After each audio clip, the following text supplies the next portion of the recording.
Les têtes couronnées et chefs de culte endogènes du Koufo se préoccupent de la situation sociopolitique qui prévaut au lendemain des élections législatives au Bénin. Ils ont à cet effet adressé un message de paix. Vous suivrez également dans ce journal les avis des citoyens au sujet de l'installation des députés de la 8e législature. Et puis, les Français ont rendu ce mardi hommage aux 2 soldats tués en libérant des otages au Burkina Faso.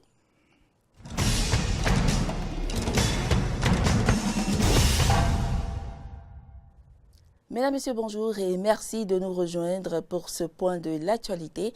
Nous recevons en direct dans cette édition Amen Didier Humpenoudi. Il est notre envoyé spécial à l'Assemblée nationale. Amen Didier Humpenoudi, bonjour. Oui, bonjour, Rafia Jadi. À l'Assemblée nationale aura lieu demain l'installation officielle des députés de la 8e législature et depuis hier, lundi, a commencé la pré-rentrée. Dites-nous en quoi consiste cette démarche. Alors, c'est une démarche instituée par le règlement intérieur de l'Assemblée nationale en son article 3 qui demande à ce que les nouveaux députés puissent être invités à l'Assemblée nationale pour pouvoir prendre les différents attributs de leurs fonctions.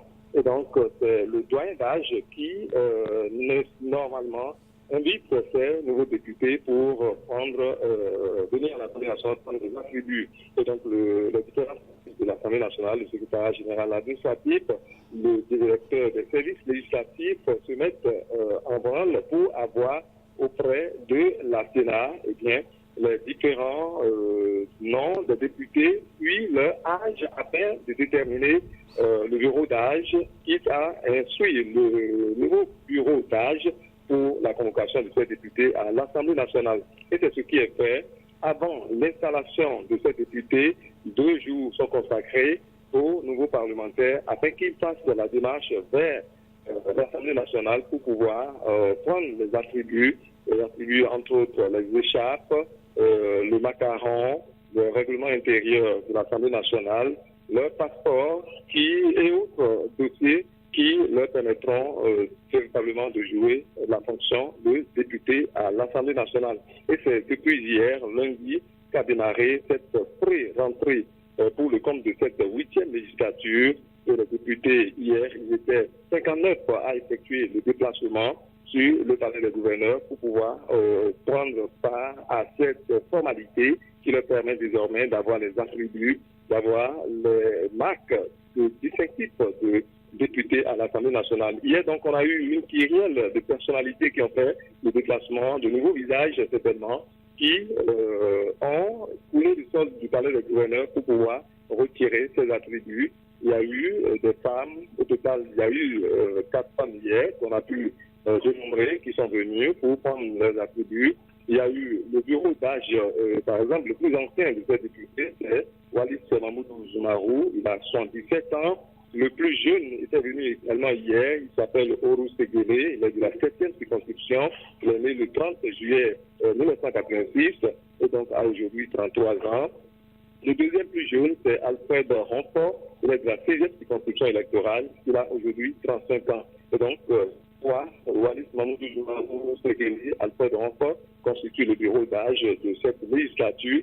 Et les services législatifs de l'Assemblée nationale leur ont donné leur bureau en même temps afin qu'ils se mettent en place pour préparer l'installation de la 8e législature, une installation qui interviendra le jeudi 16 mai prochain et non demain. Pourquoi? Parce que mercredi, le Parlement ne fonctionne pas réellement en plénière.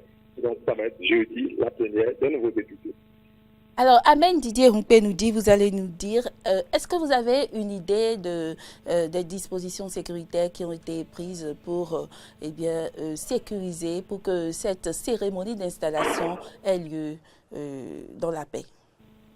Tout à fait. Par rapport à la sécurité, l'ambiance ici dans le gouverneur et aussi dans la ville de Porto Novo n'est pas comme auparavant. Déjà, pour accéder au palais des gouverneurs, il y a tout un dispositif sécuritaire autre qui est installé avec les forces de l'ordre au niveau des différentes entrées du Parlement. Et à chaque niveau, vous êtes interpellé et on vous fouille pour que vous puissiez si vous êtes des habitués des lieux, vous puissiez avoir accès. Et donc même les véhicules ne sont pas trop autorisés à y entrer si vous n'êtes pas de la maison ou si vous n'êtes pas nouveau député ou ancien député qui soit en direction du palais des gouverneurs. Donc à l'intérieur aussi il y a un contingent de l'ordre qui est, et ce contingent n'est pas un contingent habituel, c'est un détachement de paracommando qui est sur place et qui veille au grain. Certainement que demain, mercredi, ils sont déployés tout autour du palais des gouverneurs pour renforcer davantage la sécurité. Mais pour dire, toute la ville de Porto Novo, que ce soit la nuit ou en pleine journée, il y a des patrouilles qui circulent. En nocturne, il y a des véhicules de militaires paracommando qui sillonnent la ville. Et déjà, même à l'entrée du pont de Porto Novo, vous voyez déjà postés quelques agents pour dire que la sécurité est renforcée pour cette cérémonie d'installation des nouveaux députés de la 8e législature qui interviendra jeudi prochain. Et au-delà de ces dispositions sécuritaires, Amen Didier Rumpé nous dit, dans la ville capitale elle-même, quelle est l'ambiance qui règne actuellement? L'ambiance, chacun va à ses occupations, c'est comme une ambiance bon enfant, eh bien, d'autres se désintéressent de la chose, mais quand vous rentrez, quand vous questionnez un peu les citoyens de la ville, ils se posent la question de savoir si réellement cette investiture aura lieu. Et donc, c'est ce qui trotte dans les têtes. Chacun se pose cette question, véritablement, est-ce que l'investiture aura lieu? Et il jette un coup d'œil par l'Assemblée nationale et l'ambiance habituelle qui règne tout autour de l'esplanade de l'Assemblée nationale a disparu et cela les met dans l'expectative qui se pose encore toujours de questions. Mais tout compte fait, dans la ville de Porto Novo, en temps, il y a eu ce message qui est passé et qui demande à ce que chacun essaye de garder son calme, de faire en sorte que tout se passe bien et donc, plus de peur que de mal, l'installation aura lieu sans grands enjeux, sans grandes difficultés également, certainement, on l'espère bien, parce que ceux qui ont l'habitude d'être des porteurs de troubles ont été rappelés à l'ordre pour que la sérénité y ait. Merci beaucoup à vous, Amen Didier Rumpé nous dit. Je rappelle que vous êtes notre envoyé spécial à l'Assemblée nationale où aura lieu l'installation des députés de la 8e législature. Et ces 83 députés de la 8e législature seront donc installés demain 15 mai 2019. À quelques heures de cette installation, une équipe de la rédaction a recueilli les avis de certains citoyens. Suivez plutôt. Je pense que c'est la suite normale du processus électoral.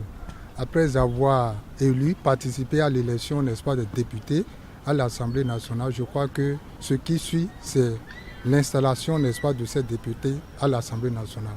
Moi, je pense que l'Assemblée nationale, comme son nom l'indique, c'est pour tout le peuple. Si éventuellement quelqu'un remplissait, n'est-ce pas, les conditions pouvant lui permettre d'aller à l'Assemblée s'il respecte les conditions, je crois qu'il sera député. Donc c'est normal qu'on installe les nouveaux députés et ils ont suivi tous les processus et c'est validé par la Cour constitutionnelle. Et par rapport à ça, ils iront à l'Assemblée nationale légiférer pour le peuple béninois. Cette législature, moi je suis totalement d'accord pour qu'on installe la 8e législature avec beaucoup de nombre de jeunes députés. Je suis parfaitement d'accord. Moi, je ne m'opposerai jamais à la question du développement de mon pays. Donc, je donne mon feu vert pour la 8e législature. Lorsque les députés sont élus, ils doivent être installés. Moi, je suis d'accord qu'ils soient installés. Que Dieu nous donne la santé, et puis ça sera bien fait, et puis tout le monde sera en joie chez moi. Il faut rappeler que les députés de la 8e législature seront installés le jeudi 16 mai prochain. Les sages notables, rois et chefs de culte endogène du département du Koufo se préoccupent de la situation sociopolitique qui prévaut au lendemain des élections législatives au Bénin. Ils ont exhorté les populations du Koufo et toute la nation béninoise à œuvrer pour la paix. C'était ce lundi 13 mai 2019 à la place publique d'Aplaroui. Jonas Botti nous en dit plus à travers ce reportage. À l'issue des élections législatives du dimanche 28 avril 2019, nous avons noté avec grand regret les violences qui ont eu lieu pour vouloir tuer le destin de notre démocratie chèrement acquise. C'est donc pour ne pas laisser cette tension délétère prévaloir indéfiniment au péril de la démocratie béninoise que les notables et têtes couronnées du Koufo ont demandé aux citoyens béninois de prioriser la paix, quelles que soient les divergences qui les opposent. Ils exhortent les gouvernants et les opposants à mettre fin aux violences afin d'engager le dialogue devant les conduire à l'harmonisation des points de vue. Nous disons donc non à la violence. C'est pourquoi nous demandons au gouvernement et aux opposants de se donner la main tout en prenant en compte les nouvelles aspirations des populations à la base lors des améliorations futures apportées aux lois et règlements de la République. À l'occasion de ce message pour la paix, les sages, notables et têtes couronnées du Koufo ont fait des prières et libations pour conjurer les violences post-électorales des législatives de 2019. Aussi ont-ils procédé à des rituels pour éteindre à jamais les flammes de la violence au Bénin. Que ce soit mouvance, que ce soit opposant, nous sommes des frères et sœurs au Bénin. Nous sommes dans un Bénin uni. Le feu qui a été allumé partout, on a éteint ce feu-là aujourd'hui. Nous demandons la paix pour tout le monde, aux opposants comme à la mouvance. Et que c'est en se mettant ensemble que le peuple évolue. Nous leur demandons la bonne collaboration pour qu'entre eux, il y a d'attente. Puisque les théories partisanes et les raisonnements juridiques ont déjà montré leurs limites dans les recherches de solutions aux mésententes politiques actuelles au Bénin, le grand souhait est que la notoriété des sages et têtes couronnées puisse faire fléchir les antagonistes. L'actualité hors du Bénin, les Parisiens rendent hommage aux 2 soldats tués en libérant des otages au Burkina Faso en applaudissant au passage du cortège funèbre sur le pont Alexandre III à Paris. Les écueils de Cédric de Pierrepont et Alain Bertoncelot sont conduits aux Invalides pour une cérémonie présidée par Emmanuel Macron.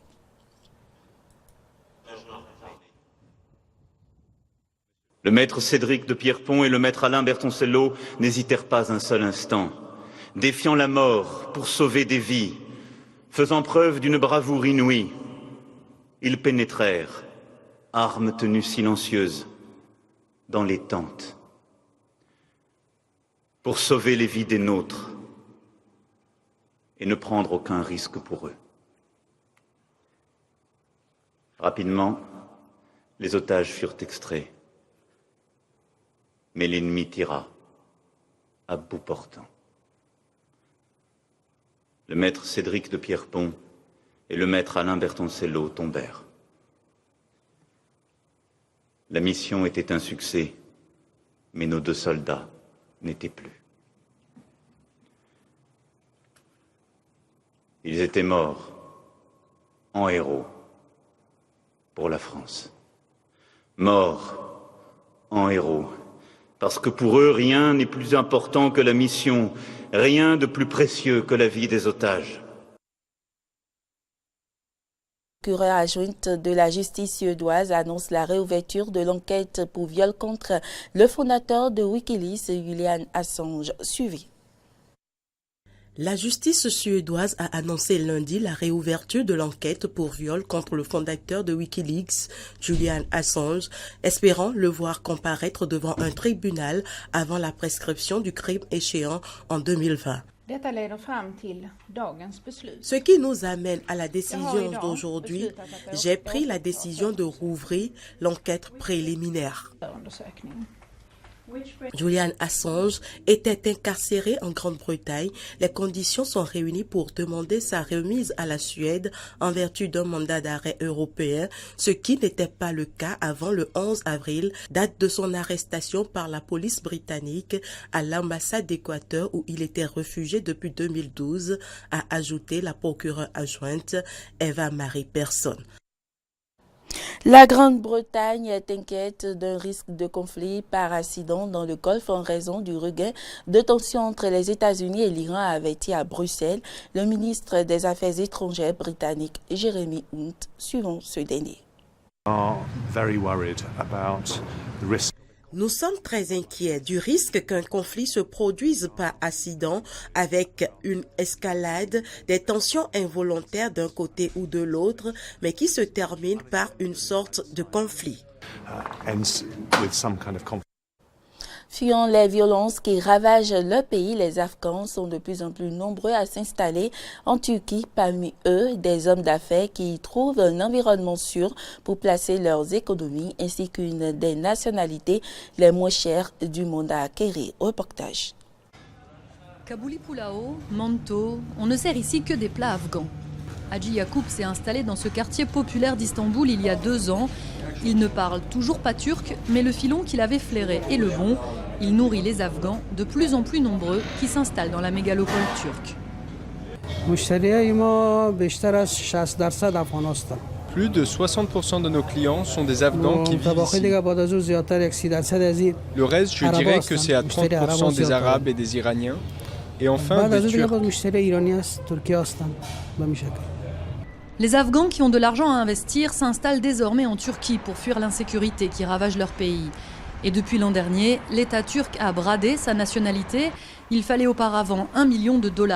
Désormais, acheter un appartement à $250 000 apporte, en prime, le passeport turc.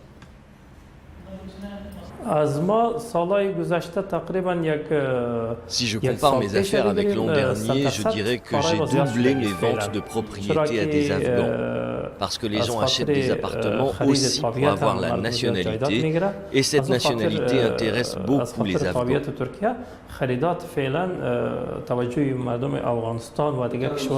Une fois installés dans le pays, la langue reste une barrière. Mais tous les businessmen afghans le disent, leur argent est plus en sécurité ici que chez eux, où ils craignent les enlèvements contre rançon, fréquents pour les hommes d'affaires. Dans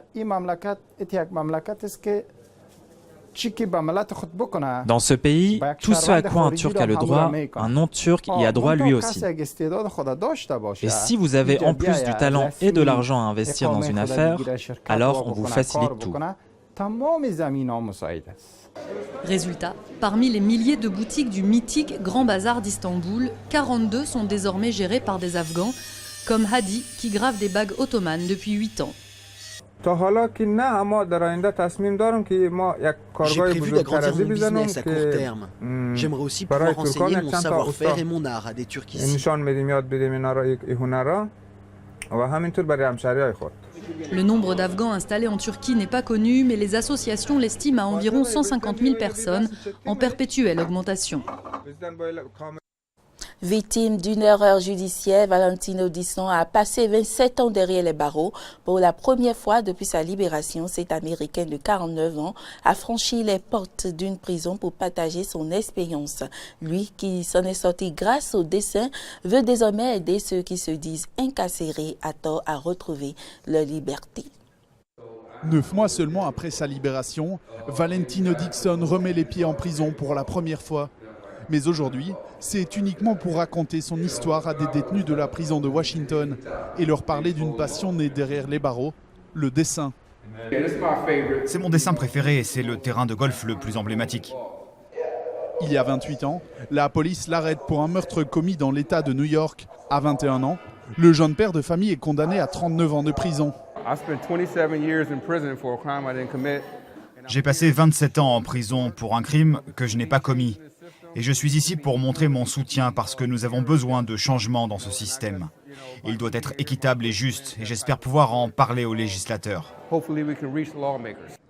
prison, il apprend à dessiner, des parcours de golf notamment, lui qui n'y a jamais joué.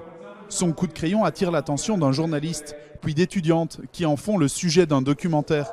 Face à leur caméra, le procureur reconnaît qu'aucune trace de poudre n'a été retrouvée sur Valentino Dixon. Quelques mois plus tard, il est innocenté et libéré. Sans cette vidéo, je ne serais peut-être pas là maintenant. Une preuve en image en dit beaucoup plus long que sur papier. Pour les gens, c'est plus évident que si c'était quelque chose à lire.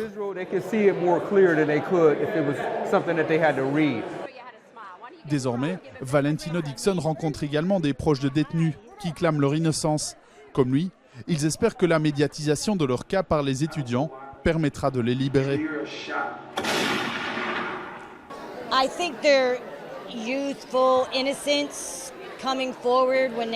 Je pense qu'ils ont cette innocence juvénile quand ils vont parler aux gens. Le cas de John était difficile pour les gens du quartier parce qu'ils étaient tous menacés par la police. Mais les étudiants ont trouvé le moyen de les faire parler.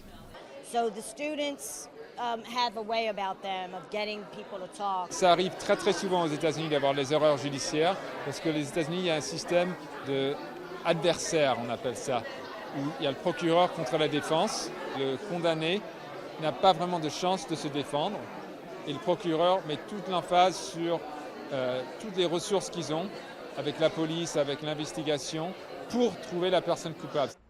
Aux États-Unis, plus de 2 millions de personnes vivent derrière les barreaux. Le taux d'incarcération le plus élevé au monde. Valentino Dixon les encourage à lire, étudier leur dossier judiciaire ou, comme lui, découvrir un autre moyen de s'évader. Le Pakistan, dont la balance commerciale est très déséquilibrée, est parvenu à un accord avec le Fonds monétaire international pour un prêt de 6 milliards de dollars portant sur un peu de 3 ans. Reportage. Le Pakistan, dont la balance commerciale est très déséquilibrée, est parvenu à un accord avec le Fonds monétaire international pour un prêt de 6 milliards de dollars portant sur un peu plus de 3 ans, ont annoncé dimanche les deux parties après des mois de négociations. Nous allons recevoir 6 milliards de dollars du FMI, a déclaré Abdul Hafiz, le conseiller financier du Premier ministre Imran Khan à la télévision publique. Le FMI, dans un communiqué, a dit être parvenu à un accord avec Islamabad pour un prêt d'environ 6 milliards de dollars et portant sur 39 mois. Selon ce communiqué, l'accord doit encore être approuvé par la direction du FMI et son conseil d'administration et il sera ensuite lié à la mise en œuvre en temps voulu des mesures décidées par les deux parties. Il vise, selon le FMI, à soutenir l'ordre du jour ambitieux des autorités en termes de réformes macroéconomiques et structurelles qui passent par l'amélioration des finances publiques et la réduction de la dette publique du Pakistan grâce à des réformes fiscales et administratives. La tâche paraît immense dans un pays de plus de 207 millions d'habitants à l'économie largement informelle où moins de 2 millions de contribuables paient l'impôt sur le revenu. En plus des 6 milliards du FMI, Islamabad recevra 2 à 3 milliards de la Banque mondiale et de la Banque asiatique de développement, a également notifié Abdul Hafiz, un ancien cadre de la Banque mondiale qui a été ministre des Finances du Pakistan de 2010 à 2013. Retour à l'actualité nationale avant de mettre un thème à cette édition. Le directeur des services législatifs de l'Assemblée nationale nous éclaire sur les dispositions parlementaires pour procéder à l'installation des nouveaux députés le jeudi 16 mai prochain. On écoute le DSL, M. Isaac Fayomi. L'article 3 du règlement intérieur dit qu'en début de législature, l'Assemblée nationale est convoquée par le doyen d'âge. Le doyen d'âge s'entend le plus âgé de tous les députés élus. Le bureau d'âge est composé également de 2 plus jeunes députés, c'est-à-dire les moins âgés, dans l'ordre. Ce sont ces 3 personnalités qui dirigent, je dirais, les débats en début de législature. Après l'élection du bureau, le président de l'Assemblée nationale élu prend les rênes du pouvoir et convoque des hommes. Cela dit, dans le cas d'espèce, dès que la Cour constitutionnelle nous saisit des résultats, nous prenons contact avec la Sénat pour avoir les documents originaux des députés élus. Dans le cas d'espèce, nous avons eu ces documents avec les différents âges des députés, les différentes dates de naissance. Et c'est ça qui nous a permis de classer et de comprendre que c'est le député Zoumarou Bodawali qui est élu comme député doyen d'âge. Et les 2 plus jeunes députés également, nous avons leur liste. Il n'est pas président de l'Assemblée nationale, il est doyen d'âge, dit le règlement intérieur. Et c'est lui qui nous donne des instructions pour savoir comment inviter. Alors, avant ça, en amont, nous invitons les députés élus par voie de presse à se présenter. Et nous mettons en œuvre un certain nombre de dispositifs pour les accueillir, pour pouvoir remplir un certain nombre de formalités liées donc à leurs fonctions quand ils seront ici, notamment en ce qui concerne les passeports diplomatiques, en ce qui concerne les enfants, parce qu'ils doivent fournir tous ces éléments-là. Ensuite, en ce qui concerne l'assurance. Donc voilà ce que je peux vous dire grosso modo. Mais nous profitons de l'occasion aussi pour mettre à leur disposition le règlement intérieur de l'Assemblée nationale et tous les documents, la Constitution notamment, bien entendu, et tous les documents dont ils auront à faire usage au cours de leur mandat. Des attributs, il s'agit de l'écharpe, donc que vous connaissez, il s'agit de la cocarde qu'ils mettent au niveau de leur voiture, il s'agit des insignes qui sont portés également à des occasions. Voilà ce que ça constitue comme élément qui fait du député un représentant entier de la nation. Vous venez de suivre le directeur des services législatifs de l'Assemblée nationale qui rappelait les dispositions parlementaires prises pour l'installation des nouveaux députés le jeudi 16 mai prochain. Mesdames, Messieurs, ce sera tout pour cette édition. Merci pour l'attention et à demain.